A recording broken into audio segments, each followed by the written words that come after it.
Assalamualaikum warahmatullahi wabarakatuh. Perkenalkan, nama saya Dwi Suci Widyasuti. Saya akan menjelaskan mengenai anggaran dan penganggaran. Penganggaran yaitu proses penyusunan anggaran atau suatu proses sejak tahap persiapan yang diperlukan sebelum dimulainya penyusunan rencana, pengumpulan data dan informasi, pembagian tugas, implementasi dari rencana tersebut sampai pada tahap pengawasan dan evaluasi. Sedangkan anggaran yaitu hasil yang diperoleh setelah menyelesaikan tugas perencanaan atau hasil penganggaran tersebut. Pengertian anggaran menurut Mulyadi 2001 merupakan suatu rencana kerja yang dinyatakan secara kuantitatif yang diukur dalam satuan moneter, standar, dan satuan ukuran yang lain yang mencakup jangka waktu 1 tahun. Menurut Navarin 2004, anggaran merupakan rencana tertulis mengenai kegiatan suatu organisasi yang dinyatakan secara kuantitatif pada umumnya dalam satuan uang atau jangka waktu tertentu.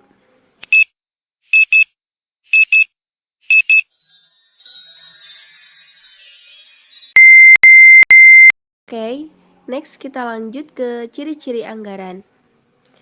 Ciri-ciri anggaran terdapat 6, yaitu dalam satuan moneter. Selain dalam satuan moneter juga didukung satuan kuantitatif lain dengan tujuan mempermudah membaca dan usaha untuk memahami rencana tersebut. Yang kedua, mencakup kurun waktu 1 tahun. Umumnya, mencakup waktu 1 tahun, fungsinya untuk memberikan batasan rencana kerja tersebut. Dan yang ketiga, mengandung komitmen manajemen, disertai upaya berbagai pihak untuk mencapai tujuan yang telah ditetapkan. Dan yang keempat, usulan disetujui pejabat yang lebih tinggi, harus disetujui oleh pihak atasan atau dewan direksi, tidak dapat disusun sendiri-sendiri. Dan yang kelima itu, diubah jika ada keadaan khusus. Hal ini hanya boleh diubah jika situasi eksternal dan internal tidak memungkinkan lagi untuk mempertahankan anggaran. Dan yang kelima yaitu dianalisis jika terjadi penyimpangan. Tujuannya supaya tidak terulang di masa yang akan datang dan penyusunan lebih relevan lagi. Fungsi anggaran. Fungsi anggaran itu terdapat 2 fungsi utama anggaran. Yang pertama itu sebagai alat perencana, yang dimana akan memberikan pendekatan terarah, mengarah pada tujuan umum, memperoleh laba, mendorong anggota berkomitmen mencapai sasaran, penggunaan sumber daya pada kegiatan yang menguntungkan, pencapaian prestasi tinggi bagi anggota. Kedua itu sebagai alat pengendalian, yang dimananya itu akan menjadi tolak ukur standar organisasi, pengendalian dan evaluasi setiap aspek organisasi, dan mengadakan penelaahan terhadap masalah yang terjadi. Prosedur penyusunan anggaran.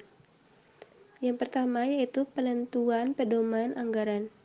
Anggaran yang akan dibuat pada tahun yang akan datang sebaiknya disiapkan beberapa bulan sebelum tahun anggaran berikutnya dimulai. Dan yang kedua yaitu persiapan anggaran. Bagian-bagian yang harus disiapkan untuk membuat suatu anggaran yaitu penjualan, beban pemasaran, dan anggaran piutang. Yang ketiga yaitu penentuan anggaran. Rapat menyesuaikan rencana akhir setiap komponen anggaran. Dan yang keempat yaitu pelaksanaan anggaran. Untuk pengawasan, setiap manajer membuat laporan realisasi anggaran, dianalisis laporan, disampaikan pada direksi. Baik, cukup sekian penjelasan mengenai anggaran dan penganggaran. Wassalamualaikum warahmatullahi wabarakatuh.